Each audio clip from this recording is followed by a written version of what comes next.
Hiya, Georgie. Happy Halloween. Want to hear something really scary?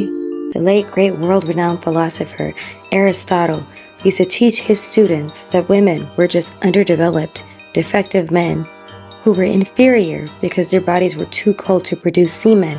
And without any real evidence, everybody just believed him. The horror.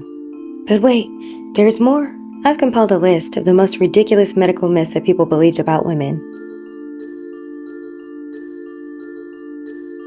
Starting off strong, we have bicycle face, the cycling disease. Around the 1890s, bicycling rose in popularity with men and women, but a lot of people started to criticize women riding bicycles. And really the issue was that people didn't want women to start riding bicycles because if women start being able to get around by themselves and experience a little taste of freedom and independence, she might start to realize, maybe I won't have to settle down and get a man to drive me around in a street car anywhere. Maybe I don't have to have 13 children in a house and raise them by myself while my husband's at work. Maybe I don't have to. You get the point. Women being independent simply won't do. But they can't just tell women that. Of course, they have to go around and disguise it as genuine concern for these women. So, what did they do? Well, a bunch of actual medical doctors who were against women experiencing a taste of freedom got together with the other doctors with like minds, and they decided to tell women, well, we have a real concern because these bicycles can cause something called cyclist hump, where your skeleton deforms itself while you're riding your bicycle because of the position that you're riding your bike in. Over time, you'll get stuck like that. Or they decided to tell women, well, what if you do get pregnant? If you get pregnant and you ride a bicycle, clearly the bicycle seat is going to deform your fetus. And we can't have that. And even before all this, what if you get bicycle face? Which is when you're riding your bicycle really hard against the wind and you're panting and heaving, and you start to get a pinched nose and slack jaw, and you get this permanent frazzled face that just gets stuck like that because you keep making that face on your bicycle. And this was a real concern because how are you ever going to find a husband looking like that? Well, if you thought bicycle face was something, hold on to your uterus because next we have trains. Around the same time, trains were becoming all the rage. Oh my goodness, what do you mean we can all hop on this mode of transportation that goes at such high speeds you could go across the country? So much faster than a car. But that was a problem because at this time it was also widely believed that the female body was not meant to go more than 50 miles per hour. Why 50 miles per hour? I mean, why not? But anyway, as trains were growing in popularity, women thought, well, I want to get on a train too. But no. They simply couldn't do that. Because if they go over 50 miles per hour, their uterus will fly out. And no, I didn't just make that up right now. They really said that. That is what these medical professionals were telling people in real life. Like, can you imagine that?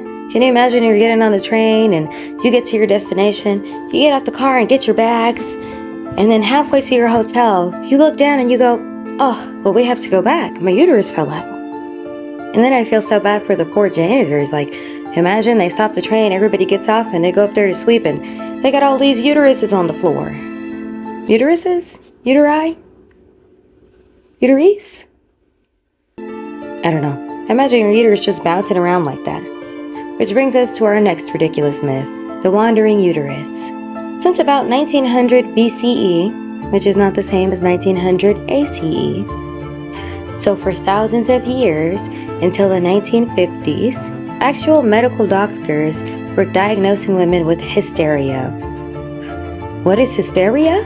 Well, hysteria, from the Greek word hystera, meaning womb, was pretty much just a catch-all term for doctors who didn't really know what the medical issue was, because around these times, for thousands of years, they literally just believed that any problem that a woman was having was because her uterus was just floating around in her body, moving around somewhere. They thought, well, you're having a headache, your uterus must have traveled its way up there.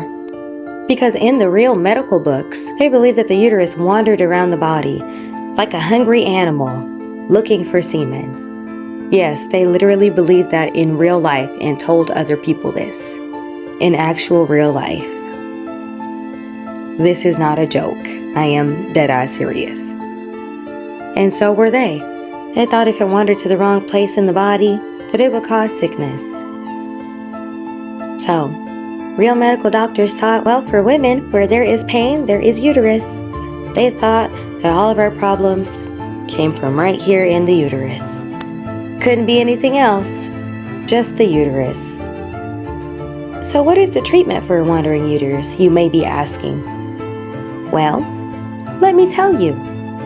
The treatment for a wandering uterus can either be a vaginal fumigation so that they can attract the uterus back to its proper place, or the ultimate treatment that all doctors prescribed was to get married, to have intercourse with your husband, and to become pregnant. That was the literal treatment. This is not a joke. For thousands of years, they were prescribing this as if it was a real cure for actual medical issues. And I use the term medical issues very loosely because some of the reasons that women were being diagnosed with hysteria was because they were feeling too deeply or because they were not listening to their husbands, and their husbands would send them to the doctor in real life. And the doctor said, you need to get pregnant. Are we noticing a pattern here with these diagnoses and treatments? Well, big medicine doesn't want you to notice, because if you notice, you may try to get an education, and they don't want you to do that. As a matter of fact, in 1873, Edward Clark, a medical doctor and a professor at Harvard Medical School, published a book about why he thought that women should not pursue higher education. See, he believed and taught his students that women should just be making babies to add to the population. He also believed that their little woman brain couldn't handle higher levels of education, which we now know is utter hogwash, especially consider the admissions numbers in colleges today. So I hope we all learned something very important today. I hope you enjoyed the video. Let me know what else you want to see in the comments below, and I'll see you in the next one. Bye!